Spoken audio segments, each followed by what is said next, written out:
Más allá del hielo, de Douglas Preston y Lincoln Child.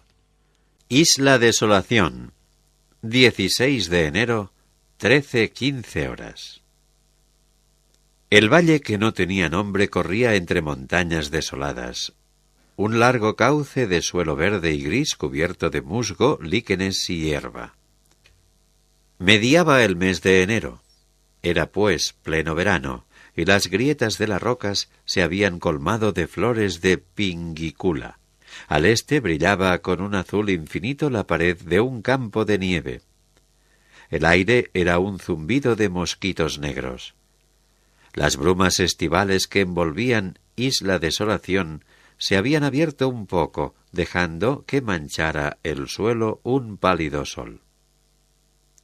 Por los bancos de grava de la isla avanzaba un hombre lentamente haciendo altos.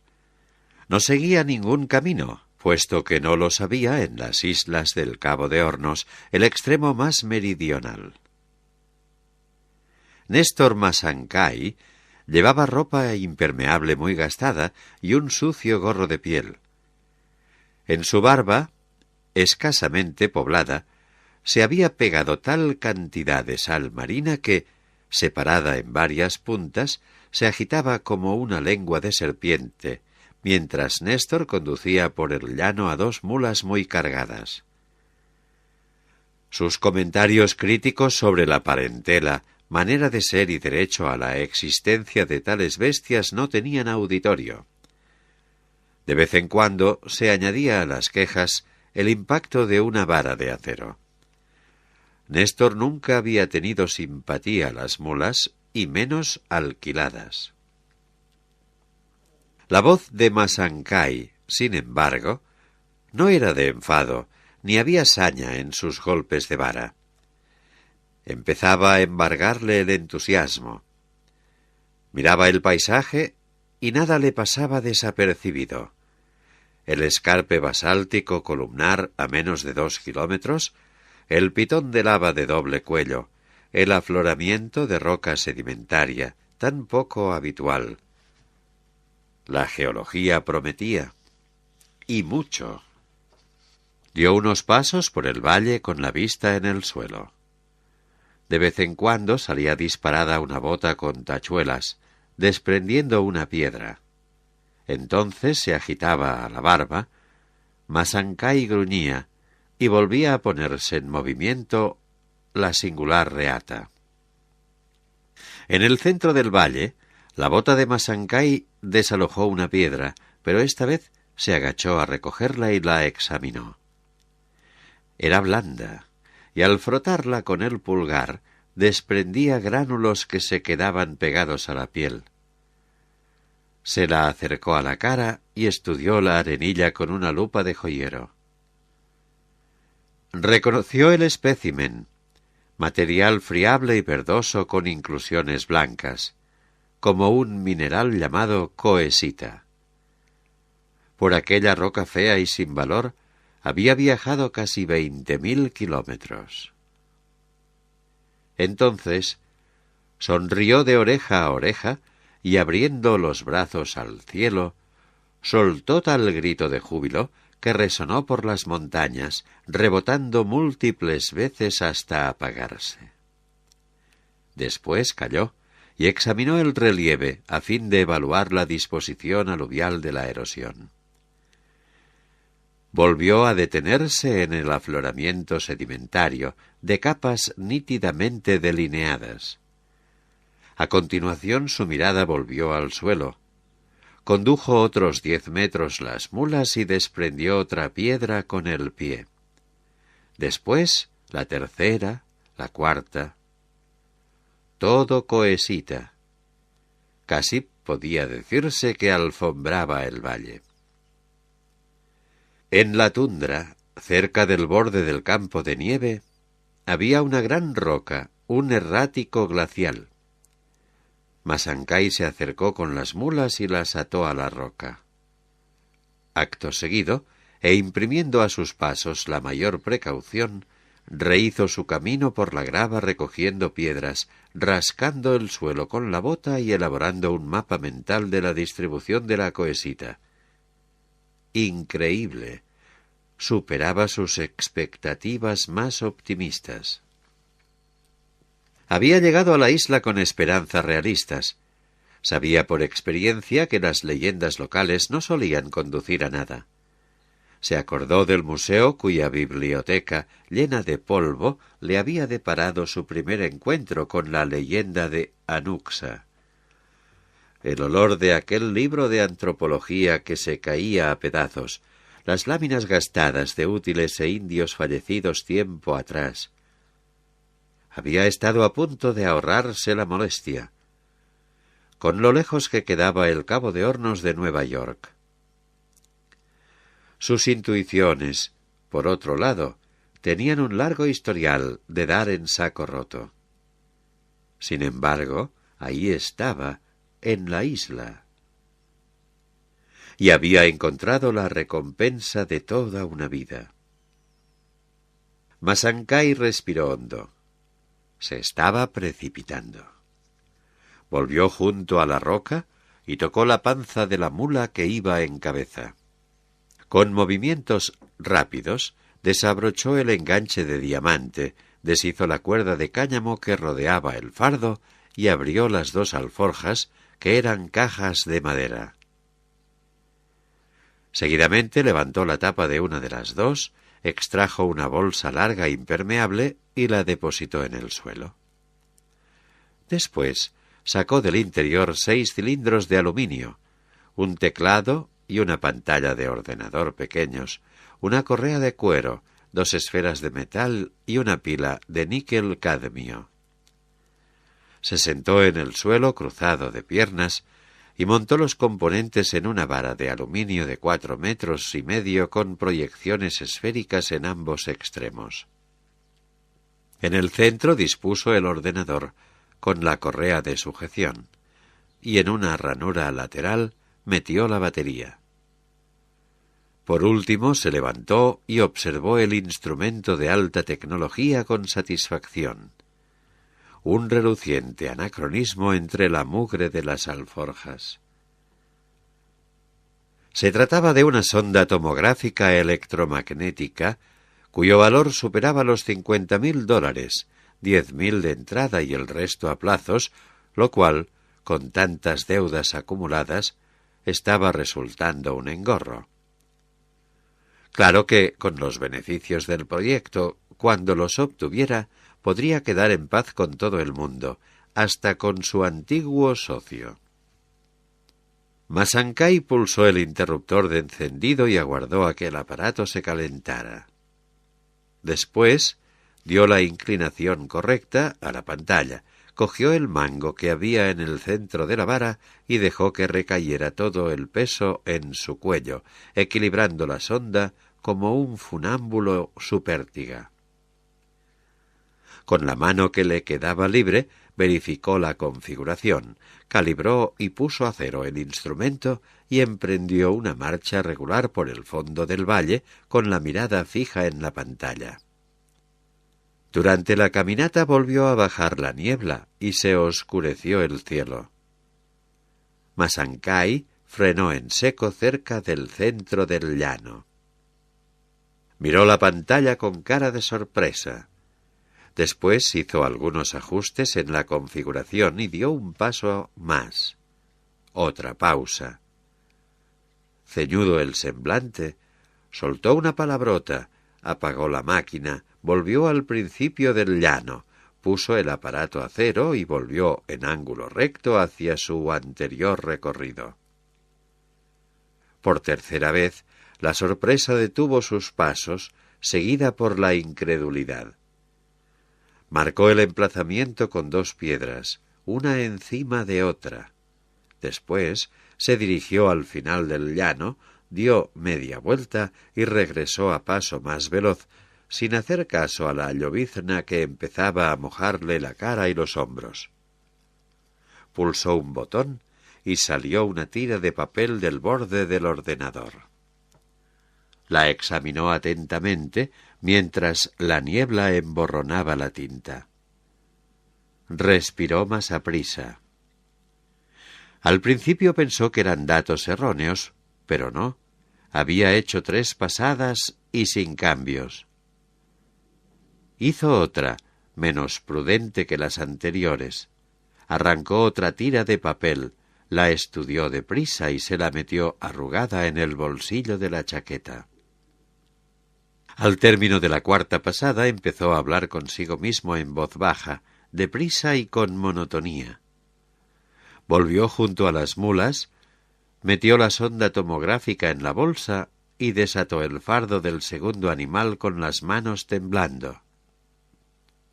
Tenía tanta prisa que se le cayó al suelo una alforja de la que salieron, al abrirse, piolets, martillos, una barrena y un paquete de dinamita. Masancay cogió un piolet y una pala y regresó a paso ligero al centro del llano. Al llegar tiró al suelo la pala, cogió el piolet y empezó a dar golpes febriles para quebrar la superficie. A continuación, usando la pala, recogió la grava suelta y la arrojó a bastante distancia. Continuó así durante un rato, alternando la pala y el piolet. Las mulas, con la cabeza inclinada y los ojos medio cerrados, le miraban con total impasibilidad. Mientras Masancay trabajaba, empezó a llover con más fuerza. Se acumularon charcos poco profundos en los puntos más bajos de la superficie de grava. Llegaba olor a hielo del canal Franklin al norte. A lo lejos retumbó un trueno y apareció una bandada de gaviotas curiosas trazando círculos con graznidos lastimeros. El agujero iba ahondándose. 25 centímetros, 50. Debajo de la dura capa de grava, la arena aluvial era blanda y fácil de excavar. Las montañas desaparecieron tras móviles cortinas de lluvia y niebla. Masancay seguía enfrascado en su labor. Primero se quitó la chaqueta, después la camisa y por último la camiseta, prendas todas que arrojó por el borde del agujero. El barro y el agua se mezclaban con el sudor que le corría por la espalda y el pecho, definiendo los contornos de su musculatura, mientras las puntas de su barba colgaban por el peso del agua. De repente, interrumpió la excavación dando un grito, se puso en cuclillas dentro del agujero, apartó arena y barro con las manos y desnudó una superficie dura. Dejó que la lluvia la limpiara de los últimos restos de barro. La sorpresa y el desconcierto se tradujeron en un brusco sobresalto. Masancay se arrodilló como para rezar, apoyando reverentemente las manos sudadas en la superficie. Respiraba entrecortadamente, con los ojos desorbitados y la frente chorreando una mezcla de sudor y lluvia, mientras le martilleaba el corazón por el esfuerzo, el entusiasmo y una alegría inexpresable. En ese momento salió del agujero una luz intensa, seguida por una explosión descomunal que resonó en lo más profundo del valle, perdiéndose en las montañas del fondo. Las 2 bestias de carga levantaron sus cabezas y vieron un pequeño banco de niebla que se abría y se disolvía en la lluvia. Las 2 mulas de la reata se desinteresaron de la escena mientras caía la noche sobre la Isla Desolación. Isla Desolación, 22 de febrero, 11 horas. La larga canoa de madera surcaba las aguas del canal con la velocidad que le imprimía la marea. Dentro, arrodillado, iba un solo ocupante que, con manejo experto del remo, guiaba la embarcación por la superficie picada del canal. En medio de la canoa había una plataforma de arcilla húmeda y encima una hoguera humeante. La canoa circundó los arrecifes negros de Isla Desolación, penetró en las aguas más tranquilas de una caleta e hizo crujir las piedrecitas de la playa. Su ocupante se apeó y la arrastró hasta superar la marca de la marea alta. De camino, había oído la noticia a uno de los pescadores nómadas que vivían solos en aquellos mares fríos. En efecto, no era habitual la visita de un extranjero a una isla tan remota e inhóspita, aunque lo más insólito era el hecho de que, transcurrido un mes, no se apreciaran señales de su partida. Algo le llamó la atención. Tras pocos pasos, recogió 2 trozos de fibra de vidrio que inspeccionó limpiando los bordes de hebras y luego los arrojó al suelo. Restos de un naufragio reciente. Al fin y al cabo, la explicación podía ser sencilla. Se trataba de un hombre de aspecto peculiar, viejo, moreno, con pelo gris y largo y un bigotito que le colgaba del mentón como 2 puntas de telaraña. A pesar de la temperatura, muy inferior a 0, solo iba vestido con una camiseta sucia y pantalones cortos holgados. Se llevó un dedo a la nariz y con gesto delicado se sopló los mocos, primero por un orificio y luego por el otro. Acto seguido, subió por la cuesta que remataba la caleta. Al llegar al borde detuvo sus pasos y enfocó al suelo sus ojos negros y brillantes, buscando señales. El suelo de grava, que tenía manchitas de musgo, estaba esponjoso por el ciclo del deshielo y conservaba las huellas en perfecto estado, incluidas las de cascos. Siguió el decurso irregular de las pisadas, que ascendían hacia el campo de nieve y proseguían por sus lindes hasta acceder al valle de detrás. En una elevación que dominaba este último, las huellas se interrumpían, convertidas en absurdo remolino. El hombre se detuvo a contemplar el páramo. Abajo había algo, puntos de color, y el sol reflejándose en metal bruñido. Bajó deprisa. Lo primero que encontró fueron las mulas que seguían atadas a la roca. Llevaban muertas mucho tiempo.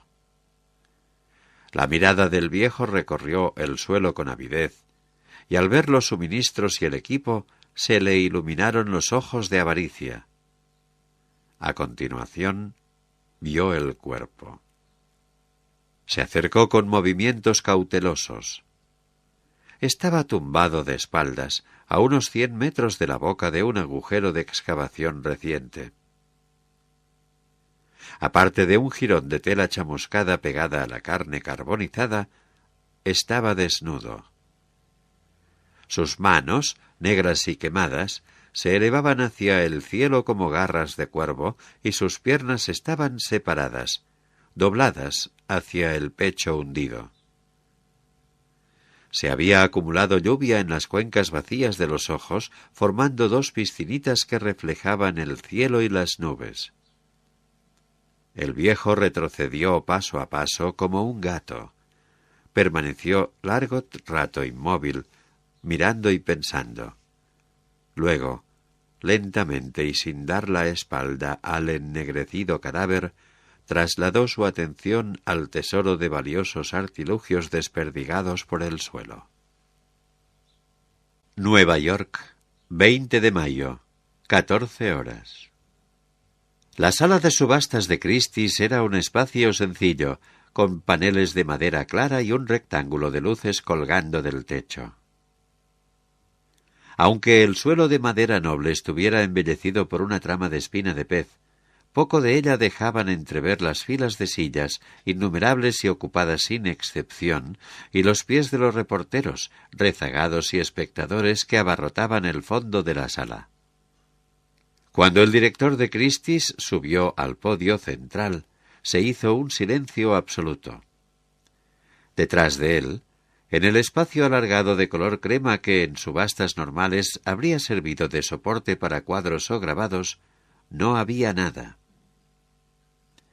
El director dio unos golpes de mazo en el atril, miró a la concurrencia, sacó una tarjeta del bolsillo del traje y la consultó. Luego la depositó con esmero en un lateral del podio y volvió a levantar la cabeza. «Imagino», dijo, y la discreta megafonía hizo resonar su dicción afectada, «que algunos de ustedes ya saben en qué consiste la oferta de hoy». El público tuvo a bien reaccionar con regocijo sin faltar al decoro. «Lamento que no hayamos podido traerlo al estrado para enseñarlo, pero era demasiado grande». Más risas entre la audiencia. Se notaba que el director disfrutaba con la importancia de lo que estaba a punto de suceder. «Pero he traído un trocito. Podría decirse que una muestra, como garantía de que pujarán ustedes por el original».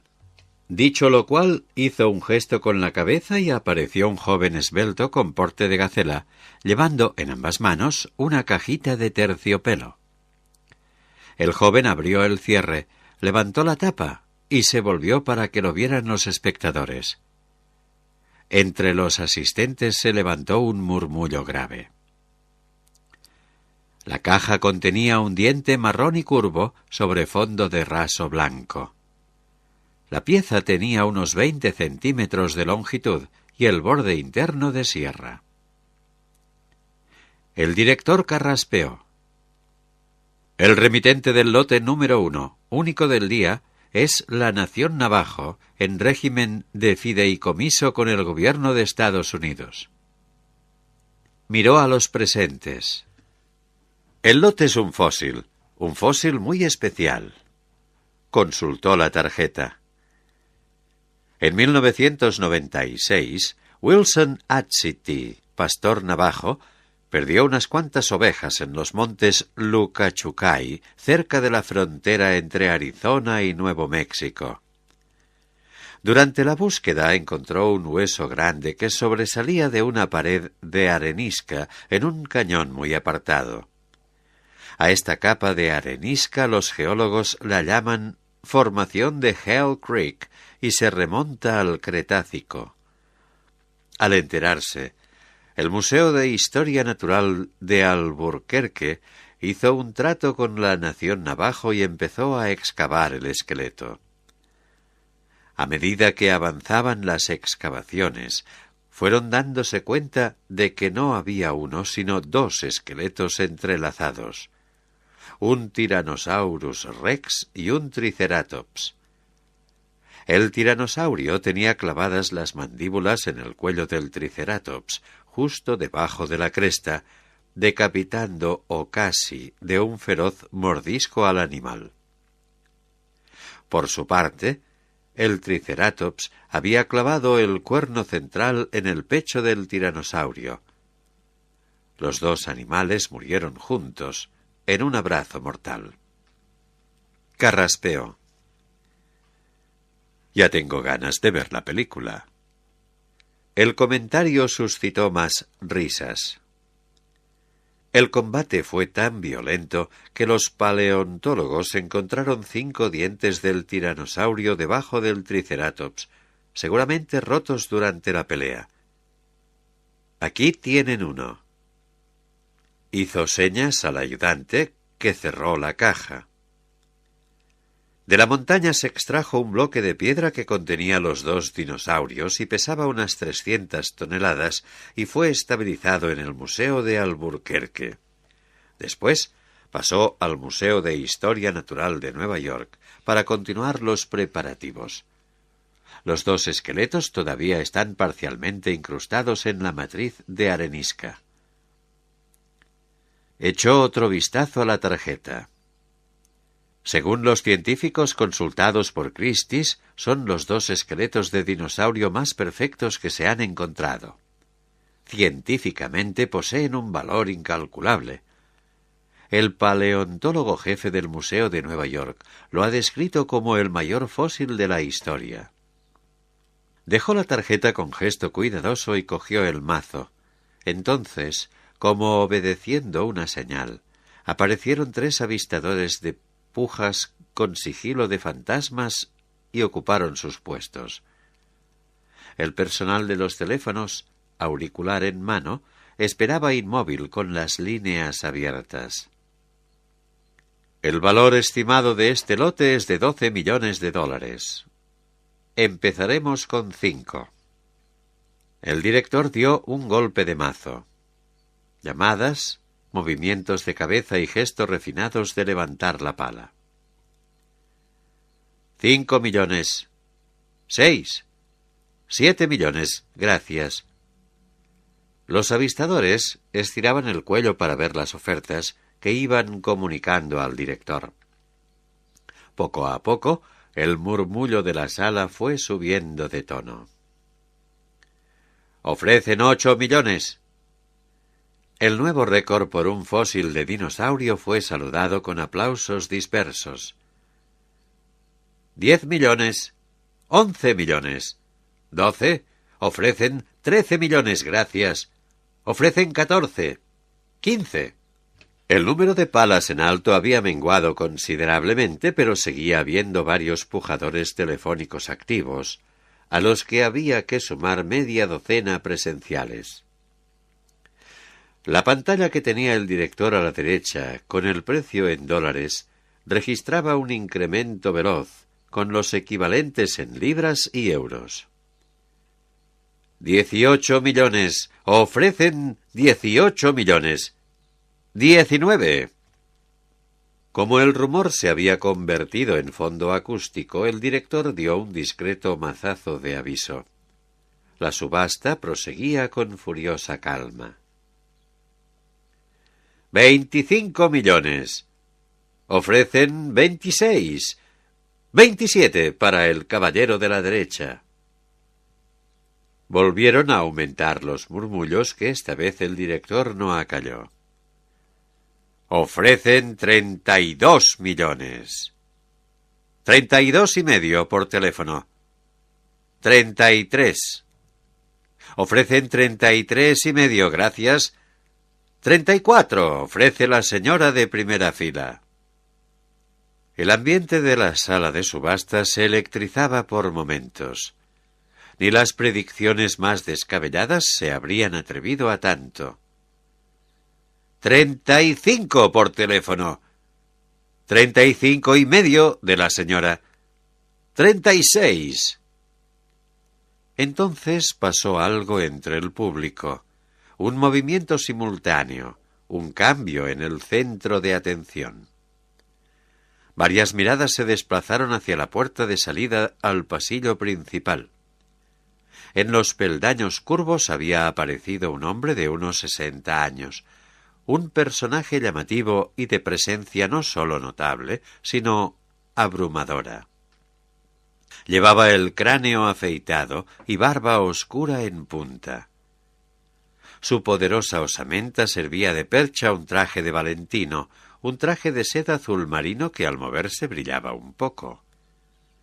La camisa era de Turnbull & Esser, de un blanco sin concesiones, y estaba abierta por el cuello, con corbata estrecha y, a guisa de pasador, un ámbar del tamaño de un puño, que contenía la única pluma de Archaeopteryx encontrada en todo el mundo. 36 millones, repitió el director, pero sus ojos, como los de los demás, se habían desviado hacia el recién llegado. Los del hombre de los escalones eran azules y chispeaban de vitalidad. Parecía que le hiciera gracia algo. Levantó la pala lentamente y todo quedó en silencio. La pala delató la identidad del recién llegado, en el caso improbable de que entre el público hubiera alguien con dudas sobre ella. Llevaba el número 001, único número permanente concedido por Christie's en toda su historia. El director le miró con expectación. 100. Se decidió a anunciar el hombre con dicción precisa, pero sin levantar la voz. El silencio se hizo más profundo. Perdón, ¿cómo dice? La voz del director sonó un poco ronca. 100 millones de dólares, precisó el hombre. Tenía dientes muy grandes, muy rectos y muy blancos. El silencio seguía siendo total. Ofrecen 100 millones, dijo el director con un asomo de temblor en la voz. El tiempo parecía haberse detenido. Sonó un teléfono en algún lugar del edificio, al límite de lo audible, y se filtró un claxon de la avenida. El hechizo fue roto por un mazazo seco. Lote número 1 vendido a Palmer Lloyd por 100 millones de dólares. Fue una explosión. De repente estaba todo el mundo de pie, entre enfervorizados aplausos, aclamaciones y hasta un bravo, como si un tenor acabara de poner el broche final a la gran actuación de su vida. Como la aprobación no era unánime, la ovación se teñía de algunos ruidos sibilantes de reproche, de abucheos en voz baja. Christie's nunca había visto un público tan próximo a la histeria. Todos los participantes, en pro o en contra, eran conscientes de haber asistido a un momento histórico. Sin embargo, el causante ya no estaba.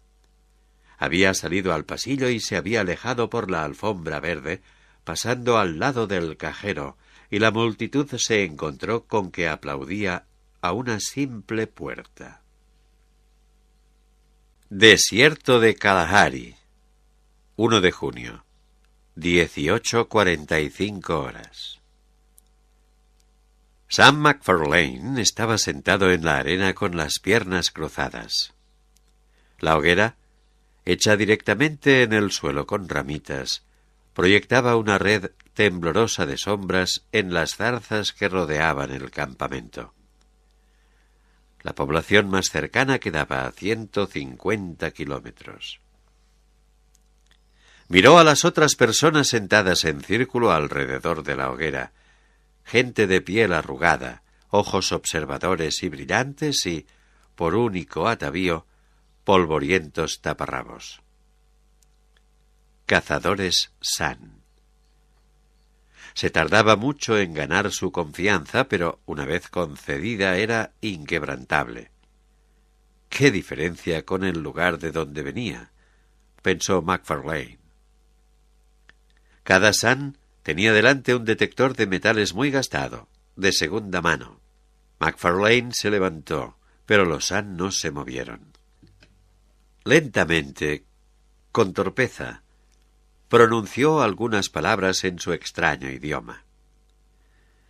Al principio, como se le resistían algunas palabras, se oyeron risitas, pero MacFarlane tenía don de lenguas y, en poco tiempo, los San guardaron un silencio respetuoso. Después de hablar, MacFarlane alisó una porción de arena y empezó a dibujar un mapa con un palo. Los San, todos en cuclillas, forzaban el cuello para ver el dibujo. El mapa, poco a poco, iba tomando forma, y cuando MacFarlane señaló los puntos marcados, los San hicieron gestos de comprensión con la cabeza. Eran las cuencas de Makgadikgadi, situadas al norte del campamento. Casi 3.000 kilómetros cuadrados de lechos secos de lagos, colinas de arena y llanos alcalinos, yermos e inhabitados. En lo más profundo de las cuencas, MacFarlane dibujó un circulito con el palo. A continuación, clavó la punta en el centro y levantó la cabeza, sonriendo ampliamente. Se produjo un silencio puntuado a lo lejos por el reclamo solitario de un pájaro ruoru. Los San empezaron a conversar en voz baja, en su idioma de clics y clucks que parecían guijarros chocando en un arroyo. El jefe del grupo, un nudoso anciano, señaló el mapa. Macfarlane se inclinó e hizo esfuerzos de comprensión debido a que el jefe hablaba muy deprisa. En efecto, dijo el hombre, conocían la zona. Empezó a describir caminos que sólo conocían los San y que cruzaban aquella zona apartada. Usando una ramita y algunas piedras, el jefe marcó la localización de los puntos de surgimiento, la caza y las raíces y plantas comestibles. Macfarlane aguardaba con paciencia. Después de un rato, el grupo volvió a quedar en silencio. El jefe se dirigió a Macfarlane con un hablar más pausado. Sí, estaban dispuestos a hacer lo que quería el hombre blanco, pero le tenían miedo a sus máquinas. Por otro lado, no entendían qué buscaba el hombre blanco. Macfarlane volvió a levantarse, retiró el palo del mapa, se sacó del bolsillo un objeto de hierro, negruzco y del tamaño de una canica, y lo insertó en el agujero que había dejado el palo, hundiéndolo en la arena hasta taparlo. A continuación se incorporó, cogió el detector de metales y lo encendió. Sonó un pitido breve y agudo. Todos le miraban nerviosamente sin decir nada. Se apartó 2 pasos del mapa, dio media vuelta y caminó barriendo el suelo con el detector. Al pasarlo por encima del trozo de hierro enterrado, pitó. Los San se sobresaltaron e intercambiaron frases rápidas. Macfarlane sonrió, dijo algunas palabras y los San volvieron a sus anteriores posiciones. Entonces Macfarlane apagó el detector de metales y se lo ofreció al jefe, que lo aceptó con escaso entusiasmo. Macfarlane le enseñó a encenderlo y le ayudó a efectuar un barrido por encima del círculo, con el resultado de que se repitió el pitido. El jefe estaba un poco asustado, pero sonrió. A cada nuevo intento sonreía más, todo arrugas el rostro. Sun a-ai, ma, gad-i, i-a-admi, dijo, haciendo gestos en dirección a sus hombres. Con la paciente ayuda de Macfarlane, los San fueron cogiendo el aparato por turnos y probándolo sobre el trozo de hierro enterrado. Poco a poco, la aprensión se trocó en risas y comentarios especulativos. Al final, Macfarlane levantó las manos y volvieron a sentarse cada cual con su aparato en las rodillas. Ya estaban preparados para emprender la búsqueda. Macfarlane se sacó del bolsillo una bolsita de cuero, la abrió y la invirtió, depositando en la otra palma una docena de krugerrands de oro. Ya había anochecido del todo y el pájaro Ruoru volvió a su triste reclamo. Lenta y ceremoniosamente, Macfarlane entregó una moneda de oro a cada hombre. Los San la cogían de manera reverente en las 2 manos, inclinando la cabeza. El jefe volvió a decirle algo a Macfarlane. Al día siguiente levantarían el campamento y emprenderían el viaje al corazón de las cuencas de Makgadikgadi con los aparatos del hombre blanco.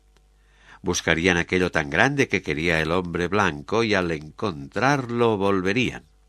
Entonces le dirían al hombre blanco dónde estaba. De repente, el anciano levantó al cielo una mirada de alarma, y lo mismo hicieron sus hombres. Macfarlane estaba sorprendido y frunció el entrecejo hasta que también lo oyó. Era un tableteo lejano. Miró el horizonte oscuro, siguiendo la dirección de las miradas de los Han. Estos ya estaban de pie, como una bandada de pájaros asustados, y hablaban entre sí con inquietud. Por el cielo se acercaba un grupo de luces cada vez más brillantes, al mismo tiempo que aumentaba el ruido. El haz alargado de un foco se clavó en los arbustos. El viejo soltó su Krugerrand con un agudo grito de alarma y desapareció en la oscuridad, seguido por el resto. MacFarlane se quedó solo como por arte de magia, absorto en la oscuridad inmóvil de los matorrales. Viendo intensificarse la luz, dio un giro brusco. Bajaba directamente hacia el campamento. Ahora veía que era un helicóptero grande, un Black Hawk con los rotores alborotando la noche, las luces parpadeando y su enorme foco corriendo por el suelo hasta que consiguió localizarle a él. MacFarlane se lanzó en la arena detrás de unas zarzas y se quedó tumbado, sintiéndose vulnerable bajo aquella luz tan cruda. Metió una mano en la bota y sacó una pequeña pistola. El viento imprimía un movimiento enloquecido a los arbustos y le metía arena en los ojos. El helicóptero redujo su velocidad y, suspendido en el aire, bajó hacia el descampado al lado del campamento. El rebufo hizo saltar de la hoguera una cascada de chispas. En el momento en que el aparato tocaba el suelo, se le encendió en el techo una barra de luz que iluminó la zona con un resplandor todavía más inclemente. Las hélices giraron menos deprisa. MacFarlane, listo para disparar, se limpiaba la cara de polvo sin perder de vista la escotilla del aparato. Esta no tardó en abrirse, dejando salir a un único hombre alto y fornido. MacFarlane miró entre las zarzas. El hombre llevaba pantalones cortos de color caqui, camiseta de algodón y en la cabezota rapada un sombrero blando Tilley. En uno de los bolsillos de los holgados pantalones se movía algo pesado. Empezó a caminar hacia MacFarlane. Este se puso en pie con lentitud, conservando el arbusto como pantalla entre él y el helicóptero y encañonando al desconocido, que no dio señales de inmutarse. Solo se veía su silueta recortada por las luces del helicóptero, pero MacFarlane tuvo la impresión de que le habían brillado los dientes por efecto de una sonrisa. Se detuvo a 5 pasos. Debía de medir como mínimo 2 metros. MacFarlane no recordaba haber visto a nadie tan alto. «Sí que cuesta encontrarle», dijo el hombre.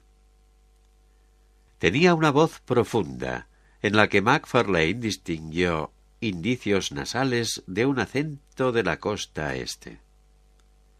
«¿Y usted quién coño es?», replicó sin bajar la pistola. «Las presentaciones son más agradables sin armas de fuego. Sáquese la pistola del bolsillo y tírela al suelo», dijo MacFarlane. El hombre rió con sorna y sacó el bulto. No era una pistola, sino un termo pequeño. «Para no coger frío», dijo enseñándolo. «¿Le apetece un poco?» MacFarlane echó un vistazo al helicóptero, pero aparte del piloto no había nadie. «He tardado 1 mes en que se fiaran de mí», dijo con voz grave, «y ahora viene usted y me los asusta. Quiero saber quién es y por qué ha venido. Más vale que sean buenas noticias». «Pues lo siento, pero no. Su socio, Néstor Masancay, ha muerto». MacFarlane quedó aturdido y empezó a bajar la pistola. «¿Muerto?», El hombre asintió. ¿Cómo? Haciendo lo mismo que usted. Todavía no está claro. Hizo un gesto. ¿Nos acercamos al fuego? No sabía que fueran tan frías las noches del Kalahari. MacFarlane se acercó lentamente a lo que quedaba de hoguera.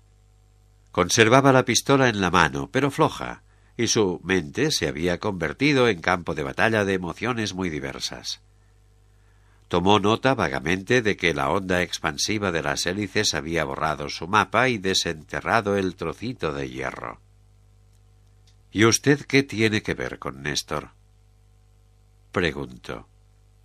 Antes de contestar, el hombre lo observó todo.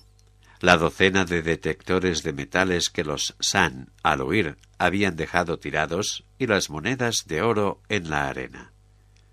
Se agachó, recogió el trozo de hierro marrón, lo sopesó y lo examinó de cerca. Miró a MacFarlane. ¿Qué? ¿Ya vuelve a buscar el meteorito de Okavango?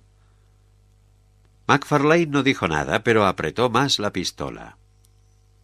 Usted conocía a Masankai mejor que nadie. Necesito que me ayude a acabar su proyecto. ¿Qué proyecto, si puede saberse?, preguntó MacFarlane. Lamentablemente ya le he dicho todo lo que podía. Pues yo, lamentablemente, ya he oído todo lo que quería oír. Ahora al único que ayudo es a mí mismo. Eso me habían comentado. MacFarlane avanzó en un nuevo arrebato de ira, pero el hombre levantó una mano para apaciguarle. Al menos podría dejarme hablar. Todavía no me ha dicho ni cómo se llama, y la verdad, no me interesa.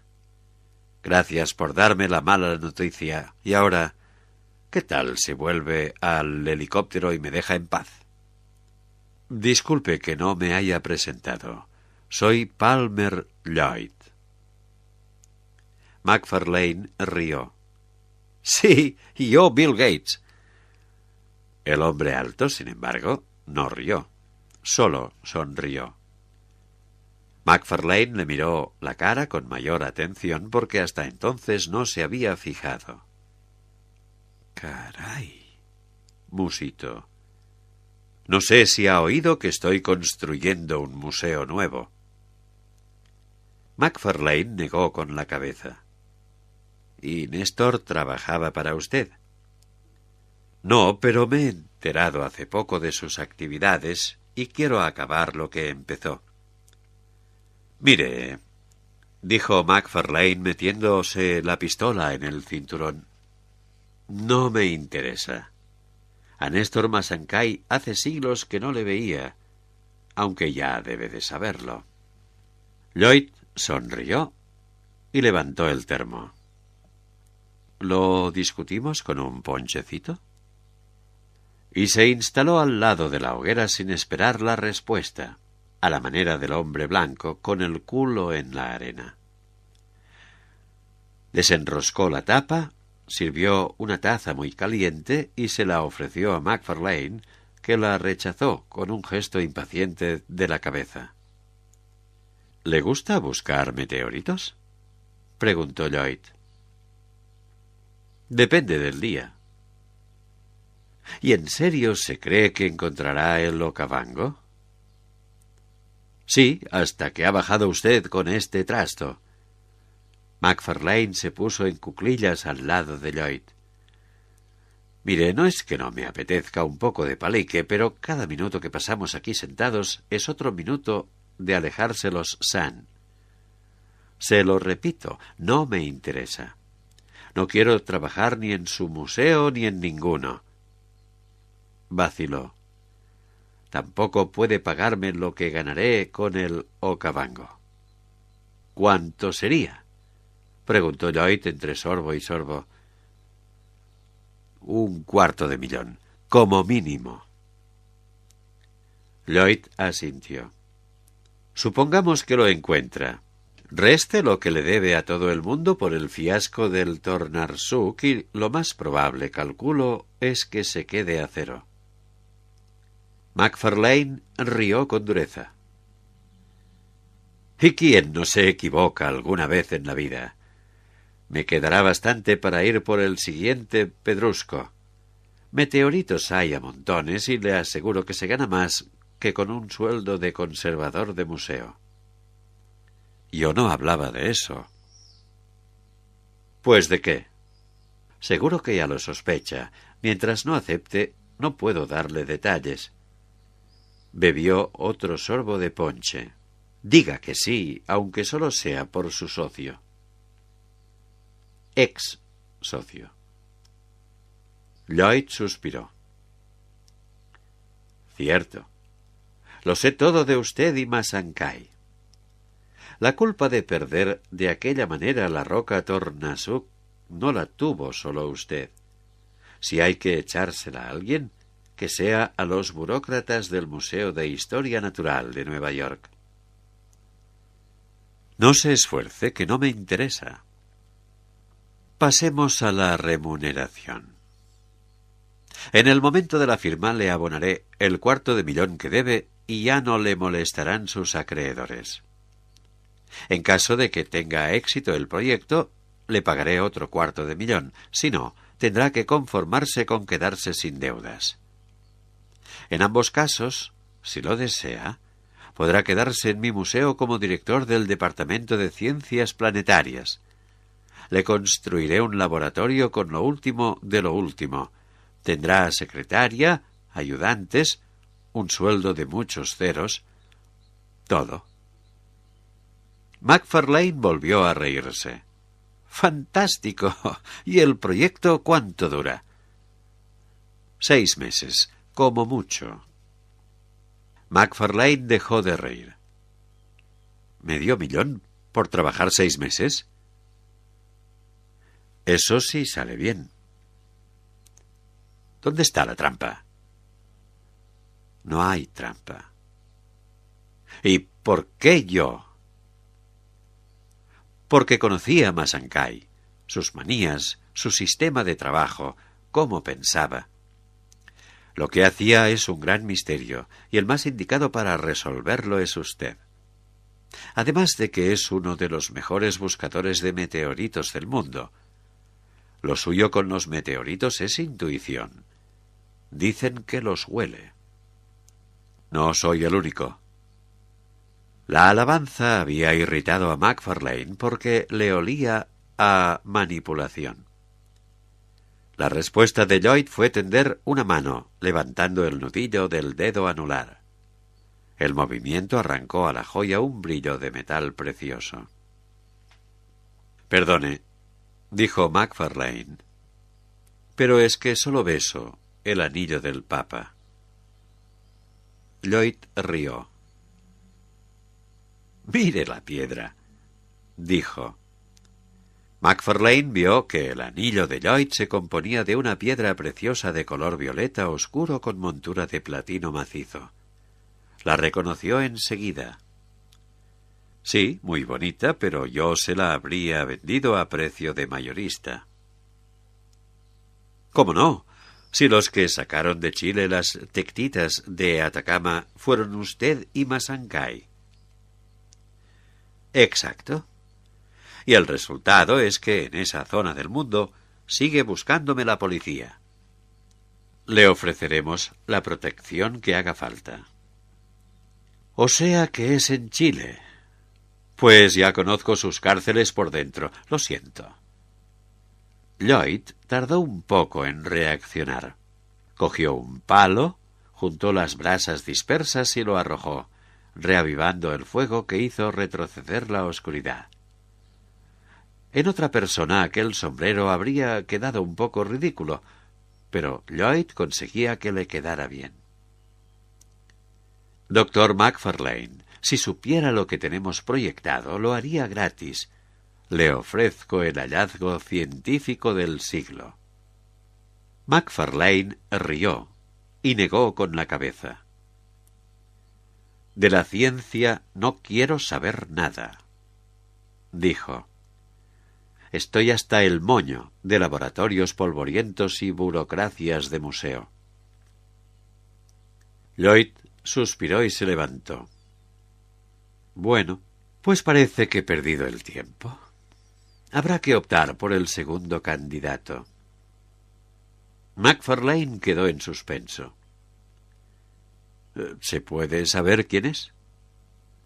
A Hugo Breitling le encantaría participar.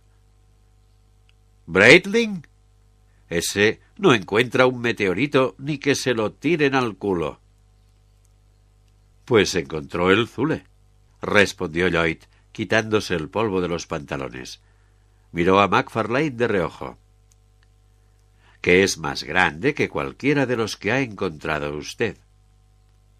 Pero, aparte de ese, no ha encontrado ninguno y fue pura chiripa.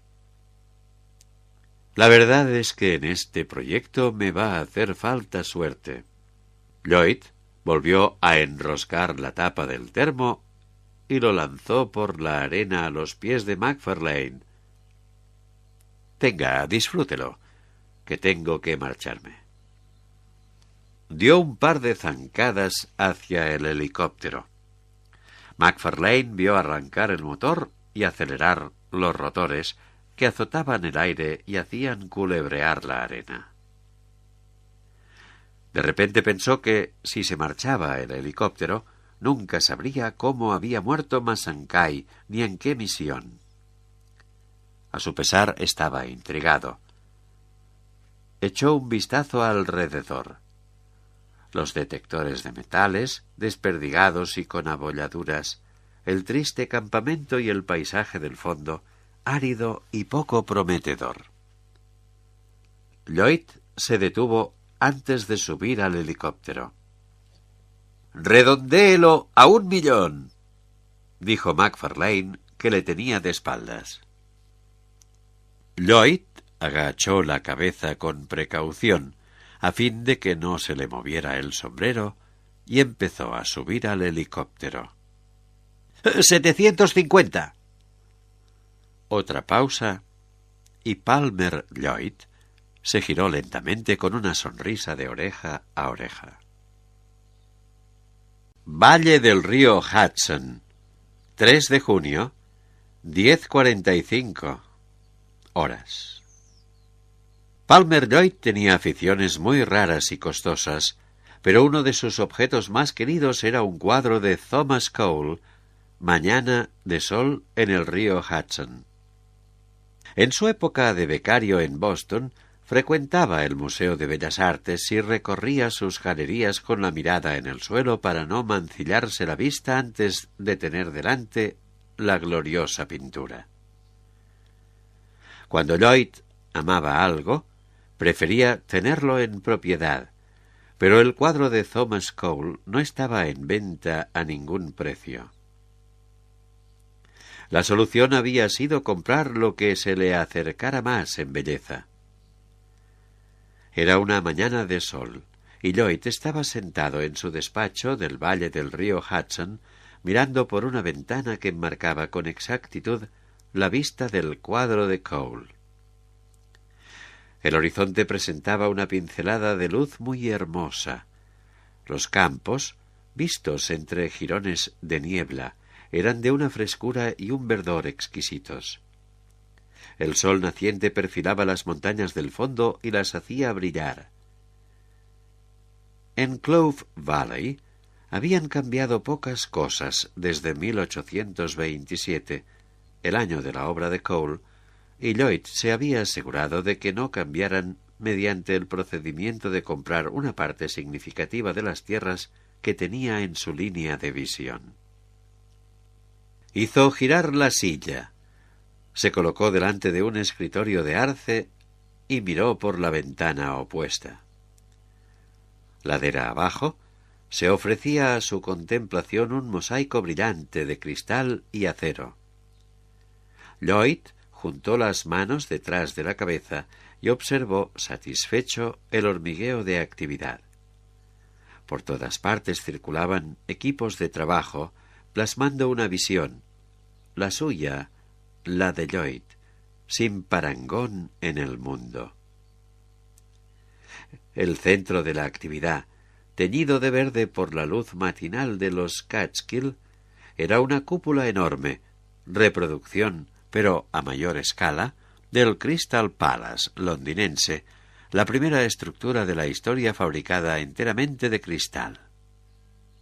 En 1851, al terminarse, había sido considerada una de las construcciones más bellas de la historia, pero la habían derruido durante la Segunda Guerra Mundial porque brillaba demasiado y amenazaba con servir de referencia a los bombarderos nazis. Detrás del gran bulbo de la cúpula, Lloyd veía los primeros bloques de la pirámide de Khefret II, una pirámide pequeña del Imperio Antiguo. El recuerdo de su viaje a Egipto le arrancó una sonrisa teñida de pesar. Las negociaciones bizantinas con los representantes del gobierno, el follón de una maleta llena de oro que nadie conseguía levantar, digno de una película muda, tanto aburrido aspaviento. Al final la pirámide le había salido más cara de lo deseado, y no era precisamente la de Keops, pero causaba impresión. Pensando en la pirámide, se acordó del escándalo que había provocado su compra en el mundillo arqueológico y miró los artículos de periódicos y las tapas de revista que tenía enmarcados en una de las paredes. En una revista aparecía una caricatura grotesca de Lloyd, mirada huidiza y sombrero de fieltro incluidos, escondiéndose en los pliegues de la capa una pirámide en miniatura. Leyó por encima los demás titulares. Uno se preguntaba: ¿el Hitler de los coleccionistas? Luego estaban todos los que protestaban por su última compra. Los huesos de la discordia, una venta que indigna a los paleontólogos. Y una cubierta del Newsweek. ¿Qué se puede hacer con 30.000 millones? Respuesta: comprar la tierra.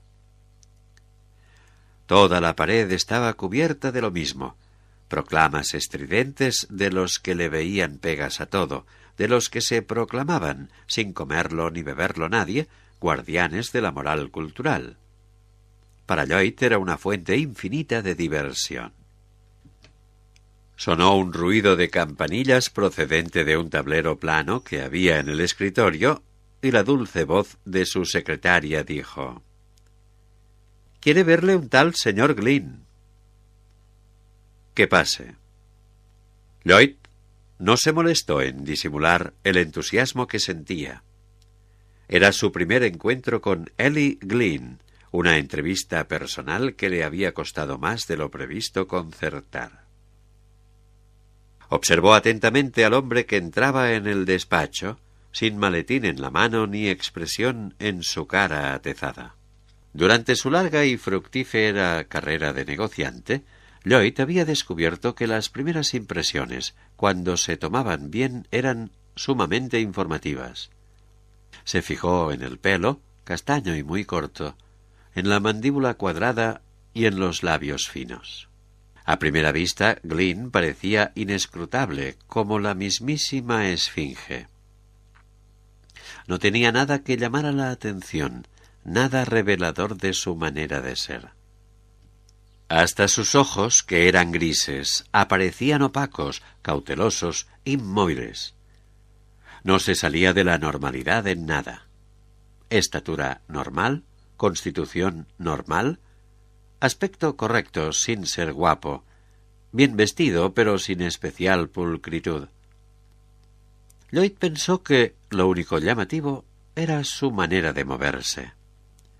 Sus zapatos no hacían ruido en el suelo, ni lo hacía su ropa al moverse. Sus extremidades se desplazaban con agilidad y ligereza. Se deslizaba por la sala como un ciervo por el bosque. Otra cosa que se salía de lo normal era, naturalmente, su currículum. «Gracias por venir, señor Glynn», dijo, yendo a su encuentro y tendiéndole la mano. Glynn asintió sin decir nada y estrechó la mano que le ofrecían con un apretón ni demasiado largo ni demasiado corto, ni fofo ni de machote rompehuesos. Lloyd estaba un poco desconcertado. Le estaba costando formarse la dichosa primera impresión. Hizo un gesto con la mano, señalando la ventana y las construcciones inacabadas de detrás. ¿Qué le parece mi museo? Grande, dijo Glynn sin sonreír. Lloyd rió.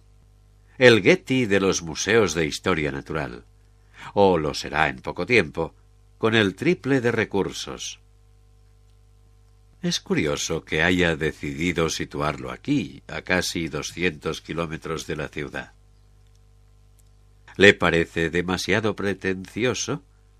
En el fondo, le hago un favor al Museo de Historia Natural de Nueva York. Si lo hubiéramos construido allí, en un mes, estarían fuera de juego. Claro que, como tenemos lo más grande y lo mejor en todo, tendrán que conformarse con visitas de colegios. Lloyd rió. ¿Vamos? Nos espera McFarlane. De paso le enseñaré un poco todo esto. ¿Sam McFarlane? Es mi experto en meteoritos. Bueno, lo de mí aún está a medias, pero me lo estoy trabajando. El día es joven. Lloyd puso una mano en el codo del traje oscuro de Glynn, de buen corte pero impersonal, aunque resultó de mejor tela de lo que parecía, y salieron juntos al despacho de al lado. Después bajaron por una amplísima rampa circular de granito y mármol pulido y se dirigieron al Crystal Palace por un pasillo grande. Abajo había mucho más ruido, y el ritmo de sus pasos alternaba con gritos, la cadencia regular de clavar clavos y el traqueteo de los martillos neumáticos. Lloyd señalaba lo más destacado, disimulando muy poco su entusiasmo. «La sala de los diamantes», dijo, moviendo la mano hacia un espacio subterráneo de grandes proporciones. Descubrimos que en este lado de la montaña había excavaciones en desuso y hemos hecho un túnel para enseñar las piezas en un contexto enteramente natural. No hay ningún otro museo importante que tenga una sala dedicada exclusivamente a los diamantes, pero como habíamos comprado los 3 más grandes del mundo, nos ha parecido oportuno. Supongo que se enteró de que nos quedamos el Blue Mandarin que quería The Birds en competición muy reñida con los japoneses. El recuerdo le provocó una risa cruel. «Leo el periódico», dijo secamente Glynn. «¿Y eso?», dijo Lloyd animándose, «es donde estará la galería de formas de vida extintas. Palomas migradoras, un pájaro dodo de las Galápagos y hasta un mamut sacado del hielo en Siberia y que sigue estando perfectamente congelado. En la boca le encontraron ranúnculos masticados, restos de su última comida». «Sí, lo del mamut también lo leí», dijo Glynn. «Dicen que en Siberia, después de la compra, hubo una serie de fusilamientos. ¿Es verdad?». Pese a la mordacidad de la pregunta, el tono de Glynn era afable, sin indicios de reprobación, y en la respuesta de Lloyd no hubo vacilaciones. «Señor Glynn, le sorprendería lo deprisa que renuncian los países a su supuesto patrimonio cultural cuando aparecen sumas fuertes de dinero. Venga, que voy a darle un ejemplo». Hizo señas a su invitado de que le acompañase por un pasadizo a medio terminar, flanqueado por 2 hombres con casco, y entraron en una sala en penumbra de unos 100 metros de longitud. Encendió las luces y se giró sonriendo. Tenían delante una superficie como de barro endurecido, y 2 series de huellas pequeñas recorriéndola, como si se hubiera paseado alguien por la sala estando fresco el cemento. «Las huellas de Laetoli», dijo Lloyd con reverencia. Glynn no dijo nada. «Las huellas del homínido más antiguas que se han descubierto. Imagínese. Hace 3,5 millones de años, nuestros primeros antepasados bípedos hicieron estas huellas caminando por una capa de ceniza volcánica húmeda. Son únicas. Hasta que las encontraron, nadie sabía que el Australopithecus afarensis caminara erecto. Son la prueba más antigua de nuestra humanidad, señor Glynn. Al Getty Conservation Institute debió de interesarle mucho enterarse de la compra», dijo Glynn. Lloyd lo miró con mayor atención. Glynn era más difícil de calar de lo normal. «Veo que tiene hechos los deberes. El Getty quería dejarlas enterradas in situ. Tal como está Tanzania, ¿usted cuánto cree que hubieran durado?» Sacudió la cabeza. «El Getty pagó $1 millón para volver a taparlas y yo 20 para traerlas aquí, donde puedan verlas los investigadores y una cantidad enorme de visitantes». Glynn echó un vistazo general a la construcción. «Ya que hablamos de investigadores, ¿dónde están los científicos? Veo muchos monos y muy pocas batas blancas». Lloyd hizo un gesto con la mano. «Los voy trayendo a medida que los necesito. En general sé que quiero comprar, pero cuando sea el momento conseguiré a los mejores. Montaré una operación de búsqueda y captura tan a lo grande que machacaré al resto de los museos. Será como Sherman marchando hacia el mar. El Museo de Nueva York no se enterará de dónde le vienen los tiros». Lloyd, que ahora iba más deprisa, dirigió a su visitante hacia un laberinto de pasillos que se internaban en el Palace. Llegaron al final de uno y encontraron una puerta donde ponía «Sala de reuniones A». Al lado había alguien. Sam MacFarlane, cuyo aspecto era la personificación del aventurero, delgado, vigoroso y con los ojos azules aclarados por el sol. En su pelo pajizo se adivinaba una hendidura horizontal, como si fuera la marca permanente de haber llevado tantos años sombreros de ala ancha. Lloyd tuvo suficiente con mirarle para saber el motivo de que nunca se hubiera dedicado a lo académico. Entre fluorescentes, en la monotonía cromática de los laboratorios, quedaba tan desplazado como sus compañeros de unos días antes, los nómadas San. Lloyd tuvo la satisfacción de notar que estaba cansado. Seguro que llevaba 2 días durmiendo muy poco. Sacó una llave del bolsillo y abrió la puerta. El espacio del otro lado tenía asegurado el impacto sobre cualquier persona que lo viera por primera vez.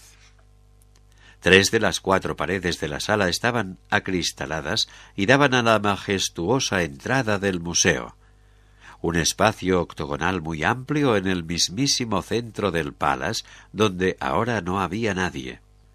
Lloyd miró de reojo para ver cómo reaccionaba Glynn, pero le encontró tan inescrutable como siempre. Después de varios meses dándole vueltas a la cuestión de con qué llenar el espacio octogonal, la subasta de Christie's le había convencido de que los 2 dinosaurios peleándose eran ideales.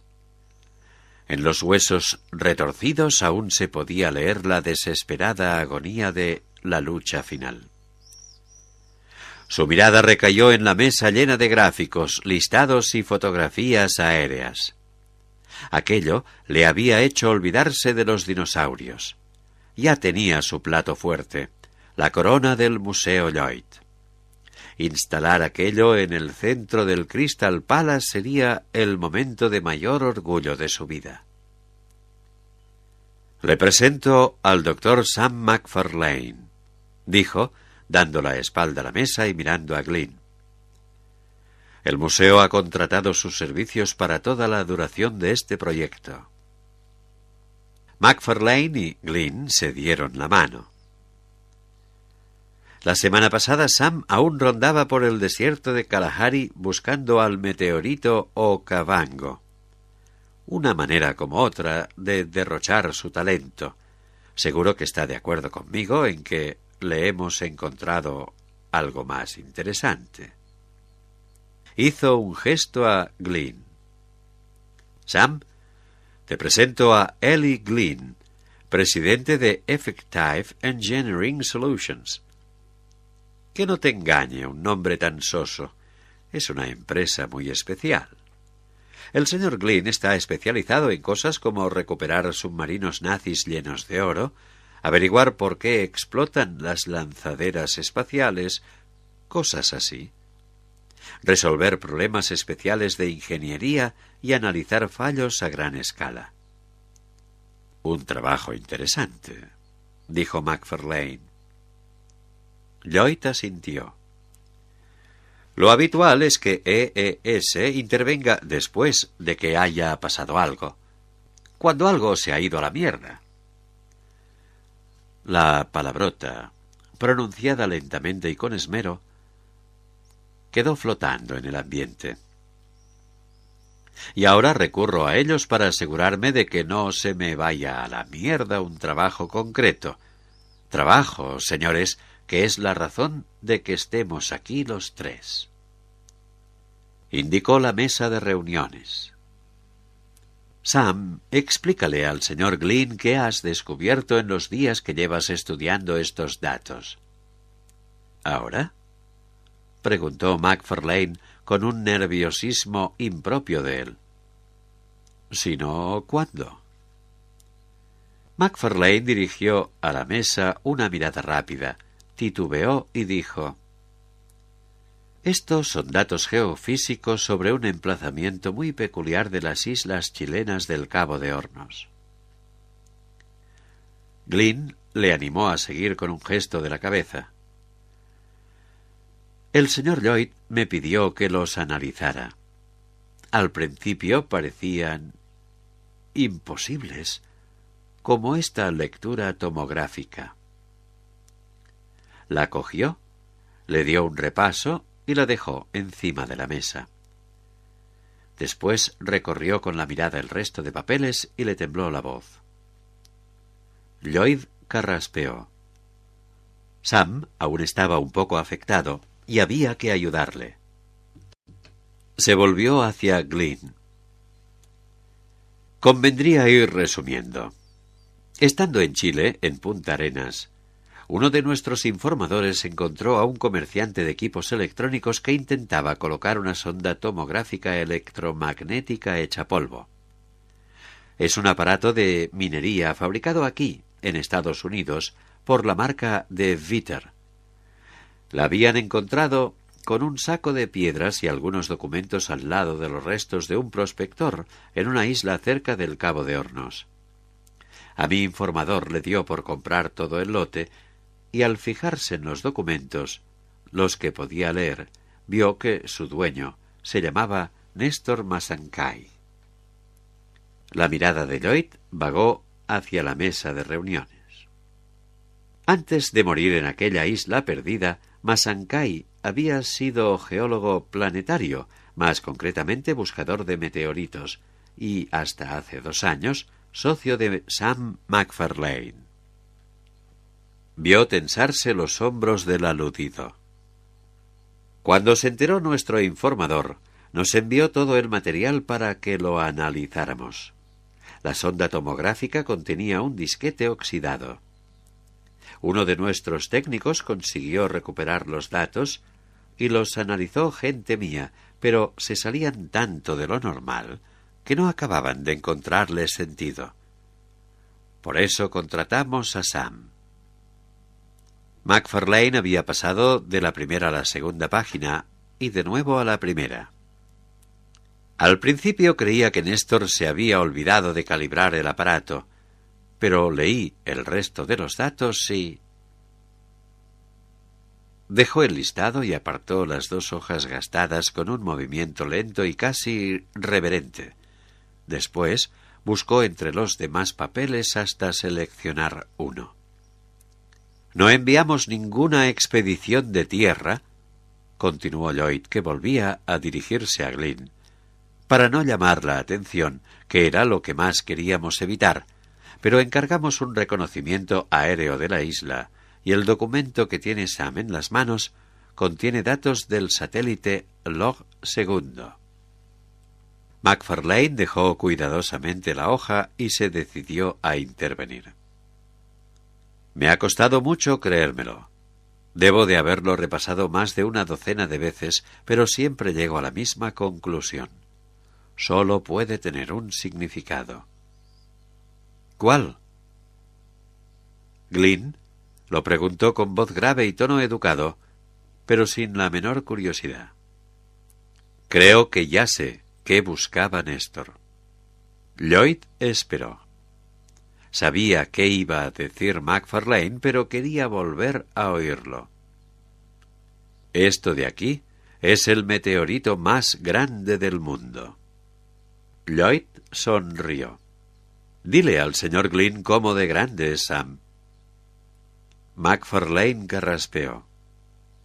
«De momento, el meteorito más grande que se ha desenterrado es el Aniguito, que está en el Museo de Nueva York. Pesa 61 toneladas. Este, como mínimo, 4.000. «Gracias», dijo Lloyd, henchido de satisfacción y con una sonrisa radiante. Se giró y volvió a mirar a Glynn. Permanecía igual de inexpresivo. Se produjo un largo silencio hasta que volvió a hablar Lloyd con voz ronca por la emoción. «Quiero tenerlo. El trabajo de usted, señor Glynn, es garantizar que lo consiga».